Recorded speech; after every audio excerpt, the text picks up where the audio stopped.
Next is connective tissue, and the first point is tissues which join different parts of the body are called connective tissues. आता चार टाईपचे tissue आपण सध्या अभ्यासत आहोत. यामध्ये फर्स्ट टाईप इपिथेलियल टिश्यू आपण अभ्यासलेला आहे आणि आता आपण सेकंड टाईप कनेक्टिव्ह टिश्यूबद्दल बोलेलो. आता जे टिश्यू ॲक्च्युअल बॉडीचे जे डिफरंट पार्ट्स आहेत तर त्यांना जॉईन करण्याचं अर्थातच जोडण्याचं काम करतात. तर डेफिनेटली ते टिश्यू कोणत्या टाईपचे टिश्यू आहे? Connective tissue. Cells in these types of tissue are loosely arranged with a ground substance in the free space in between. आता जे इपिथेलियल टिश्यू होते त्यामध्ये आपण एक पॉईंट पाहिला होता की जे सेल्स आहेत त्या टिश्यूमध्ये त्या क्लोजली पॅक होत्या आणि कंटिन्युअस लेयर्स तयार केले होते. बरोबर, अशा पद्धतीचं वैशिष्ट्य इपिथेलियलचं होतं. त्याची तुलना आपण कनेक्टिव्हसोबत केली तर ज्या सेल्स कनेक्टिव्ह टिश्यूमध्ये प्रेझेंट असतात तर त्या ॲक्च्युअल लूजली अरेंज आहेत आणि लूजली अरेंज असल्यामुळं त्यांच्यामध्ये एक ग्राउंड सबस्टन्स असतो आणि हा ग्राउंड सबस्टन्स डेफिनेटली ज्या सेल अरेंज झालेल्या आहेत तर त्यांच्यामध्ये आता लूजली अरेंज म्हणजे त्याच्यामध्ये काय असणार? स्पेस असणार आणि या स्पेसच्या आतमध्ये एक ग्राउंड सबस्टन्स त्या ठिकाणी प्रेझेंट असतो. The ground substance may be solid, liquid like water or jelly like. मग प्रश्न असा आहे की हा ग्राउंड सबस्टन्स याचं नेचर कोणत्या स्वरूपाचं आहे? बरोबर, मग ते ग्राउंड सबस्टन्स एकतर सॉलिड असेल किंवा तो लिक्विड पण असू शकतो, जसं की वॉटर किंवा जेली असतं त्या पद्धतीनं लिक्विड टाईपसुद्धा ग्राउंड सबस्टन्स असू शकतो. त्यानंतर आहे टाईप ऑफ कनेक्टिव्ह टिश्यू. यामध्ये फर्स्ट टाईप आहे blood. Type blood, location, closed circulatory system, structure, erythrocytes, leukocytes and platelet in a liquid plasma, function, transport of oxygen, nutrients, hormones and waste. आता पहिला type पाहिलो आपण blood संदर्भात आणि काल आपण discuss केलं होतं की blood it is a type of connective tissue. आता ॲपिअरन्स जर पाहिलं तुम्ही तर ॲज वी नो की ब्लड वेसलच्या आतमध्ये तुम्हाला त्या ठिकाणी एक शेप दिसेल. ओके, फिगरमध्ये दाखवल्या पद्धतीनं तर हा ब्लडचा शेप असतो.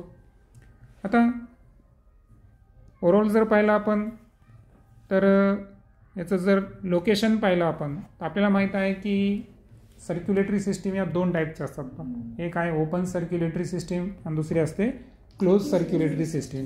आता ह्युमन बिईंगमध्ये जर पाहिलं आपण तर क्लोज सर्क्युलेटरी सिस्टीम आहे कारण आपल्यामध्ये ब्लड वेसल्स आहेत. त्यानंतर हार्ट जो आहे तो आपला सर्क्युलेटरी ऑर्गन आहे. म्हणजे ब्लड जे आहे हा ओपनली आहे का? नाही. तर लक्षात घ्या, कॉक्रोच वगैरे यांच्यामध्ये ओपन सर्क्युलेटरी सिस्टीम असते. मात्र ह्युमन्समध्ये जी सर्क्युलेटरी सिस्टीम आहे ही कोणत्या टाईपची आहे? क्लोज. क्लोज का? कारण तिथं ब्लड वेसल्स काय आहेत? प्रेझेंट्स आहेत. ओके, त्यानंतर स्ट्रक्चर जर पाहिलं आपण तर ब्लड जे आहेत तर काल मी तुम्हाला 3 मेजर घटक सांगितले होते ब्लडचे. एक सांगितलं होता RBC, रेड ब्लड कार्प्युसल्स किंवा रेड ब्लड सेल्स, त्यालाच म्हणायचं इरिथ्रोसाइट्स. दुसरं सांगितलं होतं WBC, व्हाईट ब्लड कार्प्युस्कल्स किंवा व्हाईट ब्लड सेल्स आणि त्यांनाच म्हणायचं ल्युकोसाइट्स. आणि फायनली आहे प्लेटलेट्स. ओके, तर ॲज वी नो की जेव्हाही आपल्याला इंजुरी होते तर त्यानंतर रक्त घोटतं तर क्लॉटिंग फॅक्टर जे आहे ते प्लेटलेट्सच्या स्वरूपाने आपण बऱ्याच वेळेस ऐकतो की प्लेटलेट्स काउंट कमी झाला, पेशा कमी झाला म्हणतो ना आपण, तर ते प्लेटलेट्स. तर अशा पद्धतीनं एरिथ्रोसाइट्स, ल्युकोसाइट्स आणि प्लेटलेट्स हे लिक्विड प्लाझ्माच्या स्वरूपामध्ये स्ट्रक्चरमध्ये प्रेझेंट असणं it is the part of blood. त्यानंतर फंक्शन जर पाहिलं आपण तर सर्वात महत्त्वाचं की मेजरली इरिथ्रोसाइट्समध्ये आयर्न कंटेनिंग हिमोग्लोबिन प्रेझेंट असतो. की ॲलोलाई जे सॅक्स आहेत तिथपर्यंत काय होतं? ब्रिदिंग प्रोसेसमुळं तिथपर्यंत काय येतो? ऑक्सिजन. हा ऑक्सिजन डिफ्युजन प्रोसेसनं कुठं जातो? ब्लडमध्ये. आणि हा ब्लड ईच अँड एव्हरी सेलला, बरोबर आहे का, प्रत्येक पेशीला काय करतो? ऑक्सिजन प्रोव्हाइड करतो. कारण ऑक्सिजनचं फंक्शन आपण काल डिस्कस केलं की जे ग्लुकोज मेजरली फूड आहे त्याचं ब्रेकडाऊन करायचं आहे, बरोबर, आणि त्यापासून ATP जनरेट होणार. आता अशा पद्धतीने या ऑक्सिजनचं ट्रान्सपोर्टेशन आणि हिमोग्लोबिन करतो म्हणून त्याला म्हणायचं ऑक्सी हिमोग्लोबिन. काय म्हणायचं? Oxy haemoglobin. आणि प्रत्येक पेशीपर्यंत गेला की तिथं पण डिफ्युजन प्रोसेसनंच तो पेशीमध्ये आत येतो आणि बाहेर कोण येतो? कार्बन डायऑक्साईड, आणि या कार्बन डायऑक्साईडला सुद्धा कॅरी करण्याचं काम कोण करलं या ठिकाणी? ब्लडच करत असतो, हे ते लक्षात ठेवायचं. त्यानंतर त्याला कार्बोक्सी हिमोग्लोबिन म्हणतात. पहा, ऑक्सी हिमोग्लोबिन म्हणजे काय? हिमोग्लोबिन काय कॅरी करायला? Oxygen from lungs to cell, बरोबर आहे का? आणि सेलकडून लंग्सकडे काय आणायला? CO2, त्याला कार्बोक्सी हिमोग्लोबिन म्हणायचं. क्लिअर? थोडंसं ॲडिशनल शब्द इन्फॉर्मेशन. त्यानंतर न्यूट्रियंट्स. आपण माहिती आहे की डायजेशनची प्रोसेस ही कुठं कंप्लीट होते? स्मॉल इंटेस्टाईनमध्ये. तिथं त्याच्या सराउंडिंगमध्ये ब्लड वेसल्स असतात, आणि जे काल आपण इपिथिलियल टाईपचे टिश्यू पाहिले त्या ठिकाणी असतात, विलाय, बरोबर आहे का? ते ठिकाणी ॲब्झॉर्प्शन करतात आणि डायजेस्टिव्ह पार्टिकल कुठे जातात? ब्लडमध्ये. मग हे प्रत्येक पेशीला न्यूट्रियंट्स प्रोव्हाइड करण्याचं काम सुद्धा कोण करतो या ठिकाणी? ब्लड. देन आफ्टर हार्मोन्स आणि वेस्ट. आता हार्मोन्सबद्दल जर बोलायचं असेल तर आपल्याला माहीत आहे की सर्वात महत्त्वाचं जे आहे तर जी आपली ग्रोथ आहे, बरोबर आहे का? त्यानंतर ग्रोथच्या दरम्यान आपण ग्रोथ हार्मोन्सची डिटेलमध्ये स्टडी केली आपण, बरोबर?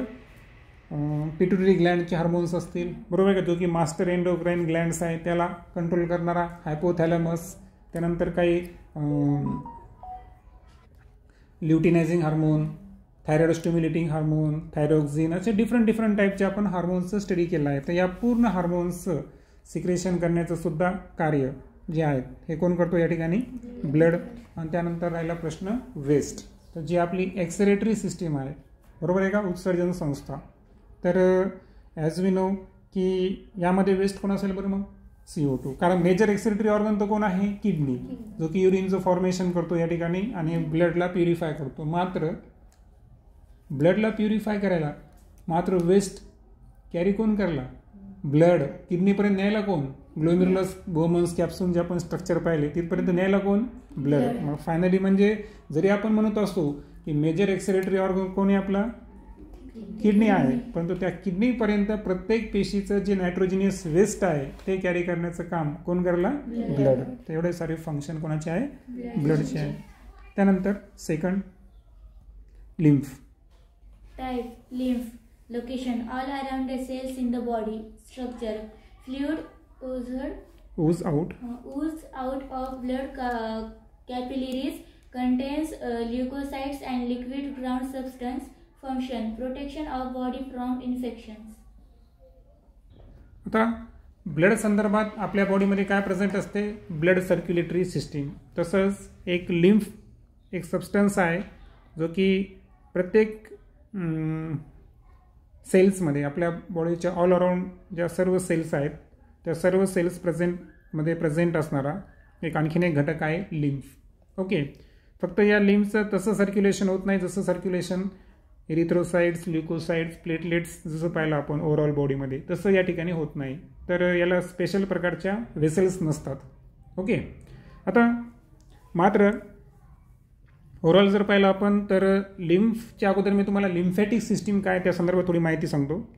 आता लिम्फॅटिक सिस्टीम जी आहे ही जनरली व्हर्टिब्रेट्समध्ये असते, जसं की आपण पण व्हर्टिब्रेट्स आहोत. ओके. पृष्ठवंशीय प्राणी ज्यांच्यामध्ये काय प्रेझेंट असतो? नोटोकॉट, बरोबर आहे. त्याला आपण व्हर्टिब्रेट्स म्हणतो. व्हर्टिब्रल कॉलम प्रेझेंट आहे. आता ही ब्लड सर्क्युलेटरी सिस्टीम आहे ना, तर याच्या संदर्भात एक कॉम्प्लिमेंटरी म्हणजे कसं मदत करणारी एक संस्था आहे. आणि याचं सर्वात महत्त्वाचं वैशिष्ट्य म्हणजे की आपल्या बॉडीची जी इम्युन सिस्टीम आहे, रोगप्रतिकारक शक्ती जी म्हणतो आपण कोणत्याही डिसीजच्या अगेन्स्ट फाईट करण्याची, तर त्या संदर्भात लिम्फॅटिक सिस्टीम कार्य करत असते. आणि त्यामधला जो फ्लुइड आहे तो फ्लुइड कोणता आहे? लिम्फ. ओके. आता हा एक अशा पद्धतीचा फ्लुइड आहे जो ऊज out of the blood capillaries, आणि ब्लड कॅपिलरीजमधून हा बाहेर पडणारा एक प्रकारचा फ्लुइड आहे. कंटेन्स ल्युकोसाइट्स, आणि याच्यामध्ये काय प्रेझेंट असतात? ल्युकोसाइट्स. पहा, आणि ल्युकोसाइट्स जे आहेत तर ॲक्च्युअल तुम्हाला सांगितलं मी जी इम्युन सिस्टीम आहे आपल्या बॉडीची तर त्याला डेव्हलप करणारे हे ल्युकोसाइट्स. आणि त्यानंतर काही लिक्विड ग्राउंड सबस्टन्स त्या लिम्फमध्ये प्रेझेंट असतात. आता या लिम्फचं वैशिष्ट्य जर पाहिलं आपण तर आपली बॉडी जी आहे तर या बॉडीचं इन्फेक्शनपासून प्रोटेक्शन करण्याचं कार्य कोण करतो या ठिकाणी? लिम्फ करतो. म्हणजे आपल्याला माहीत आहे की विविध प्रकारचे इन्फेक्शन्स हे आपल्या बॉडीला होत असतात आणि या इन्फेक्शनपासून अर्थातच इम्युन सिस्टीम या ठिकाणी डेव्हलप करण्याचं काम कोण करायला? लिम्फ करायला. Next is areolar tissue.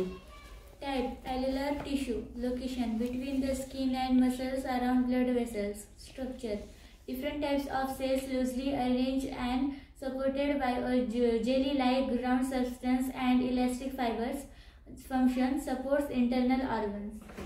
आता जे एरियुलर टिश्यू आहेत तर हे ॲक्च्युअल आपल्या स्किनमध्ये, त्यानंतर मसल्समध्ये आणि जे आपल्या रक्तवाहिन्या आहेत ब्लड वेसल्स यांच्या सभोवताली प्रेझेंट असणारे हे एरियुलर टिश्यूज आहेत.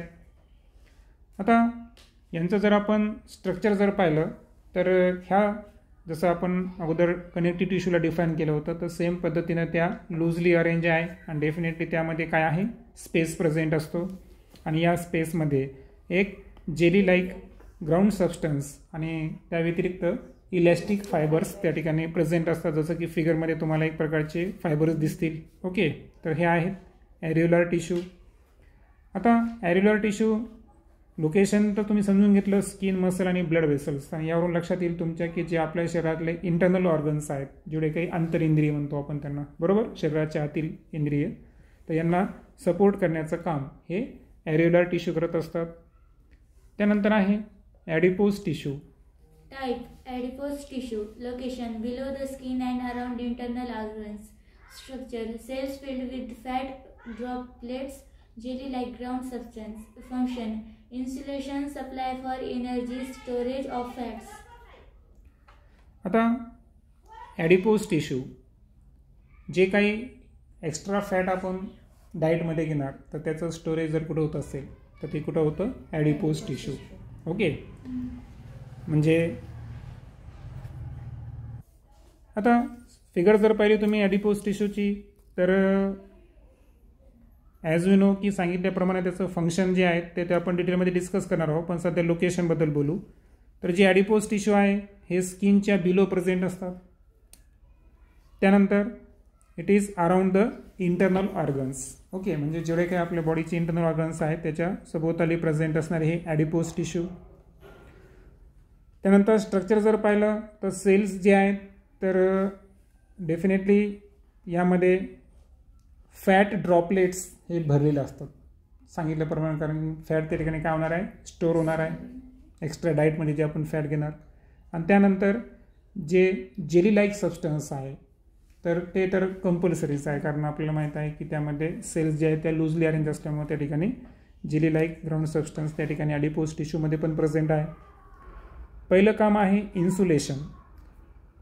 आता हा जो इन्सुलेशन शब्द आहे तर इन्सुलेशन म्हणजे कसं की एखादा घटक आहे. आता समजा उदाहरणार्थ तुम्हाला माहिती आहे की आपल्या घरामध्ये तार असते, तर तारमध्ये करंट वाहतो, परंतु त्याच्या बाहेर काय आहे? कवरिंग आहे, PVC पॉलिव्हिनिल क्लोराईड, ज्याच्यामुळे शॉक लागत नाही, त्याला आपण इन्सुलेशन म्हणतो. तर तशामध्ये त्याच पद्धतीनं आपल्या बॉडीचे जे इंटर्नल ऑर्गन आहे त्याला कवरिंग करण्याचं काम करतो, म्हणून त्याला शब्द काय वापरला आहे? इन्सुलेशन. त्यानंतर सप्लाय ऑफ एनर्जी, कारण त्यामध्ये आपण पाहिल्याप्रमाणे की जे की जेव्हा आपण भुकेलो आहोत, जेव्हा आपल्याला डाएट प्रॉपर मिळालं नाही तर अशा वेळेस कुठून तरी आपल्याला एनर्जी मिळते, बरोबर आहे का? मग डेफिनेटली तिथं स्टोअर केलं होतं, मग स्टोअर कुठं आहे? ॲडिपोज टिश्यूमध्ये, तर एनर्जी सप्लाय होईल. आणि त्यानंतर तो पॉईंट आपण बऱ्याच वेळेस डिस्कस केला की स्टोरेजचं जे फॅटचं जे स्टोरेज आहे तर ते कुठं होतं? ॲडिपोज टिश्यूमध्ये. त्यानंतर cartilage. Type cartilage. Location nose, ear, larynx, trachea. Structure cells supported by fibrous, flexible jelly-like ground substance. Function lubricates the surface of bones, gives support and shape of organs. आता कार्टिलेज जे आहे तर स्ट्रक्चर फिगरमध्ये दाखवल्याप्रमाणे हे आहे appearance कार्टिलेजचं, जे की present असतात आपल्या नोजमध्ये. ओके, त्यानंतर इयरमध्ये, त्यानंतर लॅरिंग्स आणि ट्रकिया. ओके, तर या सर्व पार्ट्समध्ये आता पाहायला गेलो तर हा हाडासारखा वाटतो, परंतु ॲक्च्युअल तो पूर्णपणे बोली आहे का? नाही. आपलं नोजचा तुम्ही विचार केला, आपल्या ट्रकियाचा विचार करा तुम्ही. ट्रकियाला तर आपण समजा श्वासनलिका आहे, तर ती जी नलिका आहे तर ती एक प्रकारची कार्टिलेजची बनलेली आहे. ओके, सो कार्टिलेजचे कोणते कोणते मेजर पार्ट आहे आपल्या बॉडीमध्ये? नोज, इयर, लॅरिंग्स आणि ट्रकिया. तर यांच्यामध्ये कार्टिलेज टाईपचे कनेक्टिव्ह टिश्यू आपल्याला दिसून येतील.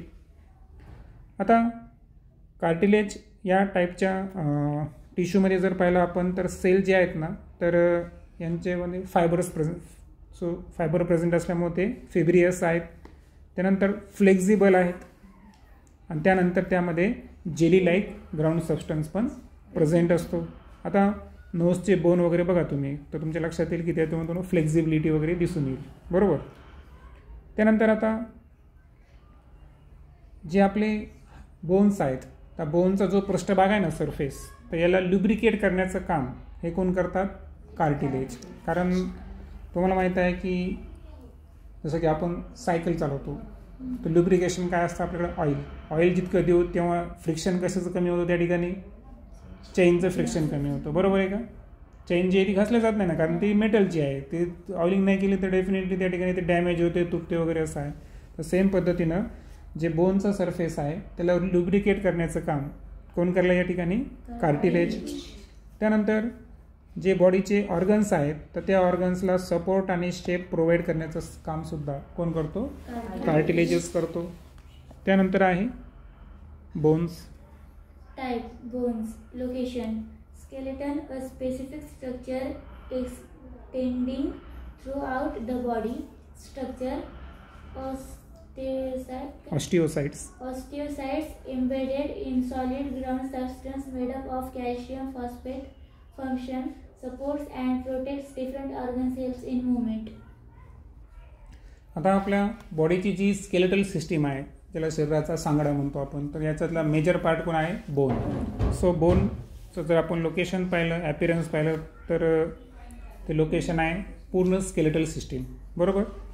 सो त्या ठिकाणी सांगितलेलं आहे की specific structure extending throughout the body म्हणजे पूर्ण बॉडीमध्ये पसरलेलं आहे. अँड नियर अबाउट 206 बोन्स हे मॅच्युअर ॲडल्टमध्ये काय असतात? प्रेझेंट असतात. लहान बाळामध्ये जास्त असतात पण तुम्हाला माहिती आहे की आफ्टर काही वर्षानंतर ती काउंटिंग कुठे येते? 206 पर्यंत. आता बोन्समध्ये ज्या सेल्स असतात त्यांना आपण आता बोन जे आहेत ना तर त्यामध्ये 4 टाईपच्या सेल असतात. तर त्यामध्ये ऑस्टिओब्लास्ट आहे, ऑस्टिओसाइट्स, ऑस्टिओक्लास्ट आणि बोन लाइनिंग सेल. पण यामध्ये मेजर कोण असतात? ऑस्टिओसाइट्स, जे की कुठं म्हणजे एम्बेडेड म्हणजे रुतलेले असतात एक सॉलिड ग्राउंड सबस्टन्समध्ये. आणि डेफिनेटली हा सॉलिड ग्राउंड सबस्टन्स आपल्याला माहिती आहे की हाडामध्ये मेजर कशाचं प्रमाण असतं तर ते असतं कॅल्शियम फॉस्फेट. ओके. आता बोन्स जे आहेत तर ते आपल्या बॉडीच्या डिफरंट ऑर्गनला सपोर्ट पण करतात आणि प्रोटेक्ट पण करतात. आणि आपली जी हालचाल आहे ही केवळ आणि केवळ कशामुळे शक्य आहे? मसल्स आणि बोन्समुळे. बरोबर आहे का? हां. पण आता सध्या आपण बोनचा अभ्यास करलो त्याच्यामुळे बोन्स जे आहे ते लोकोमोशनसाठी अर्थातच मुवमेंटसाठी फार इम्पॉर्टंट आहेत. त्यानंतर आहे tendons and ligaments. Type tendons and ligaments. Location at the joints. Structure tendons fibrous, strong, less elastic. Ligaments strong and highly flexible.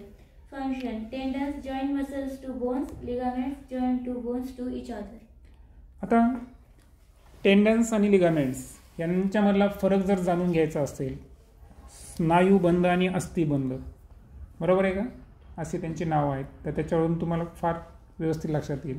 Tendons जे की मसलला बोनसोबत कनेक्ट करतात म्हणून त्याला मी तुम्हाला शब्द मराठीत वापरला स्नायुबंध. तर ते कोण आहेत? टेंडन्स. आणि लिगामेंट जे आहेत तर हे 2 बोन्सला एकत्र करतात. 2 हाडांना जोडणारे कोण आहेत? लिगामेंट्स आहेत. आणि त्यामध्ये लिगामेंटचे जर पाहिले आपण तर त्याच्यात पण 3-4 टाईप आहे पहा. Anterior crucial ligament, ACL, MCL, PCL, posterior crucial ligament. म्हणजे तुम्हाला माहीत पाहिजे फक्त की 4 टाईपचे लिगामेंट्स असतात. पण त्याला आपल्या डिटेलमध्ये डिस्कस नाही करायचं आहे. पण एवढं लक्षात ठेवायचं आहे की 2 हाडांना जोडणारे कोण असतात? लिगामेंट्स. आता टेंडन्स आणि लिगामेंटचं वैशिष्ट्य आहे की जिथे जॉईंट्स अर्थातच सांधे असतात तर त्या ठिकाणी हे प्रेझेंट असतात. ओके.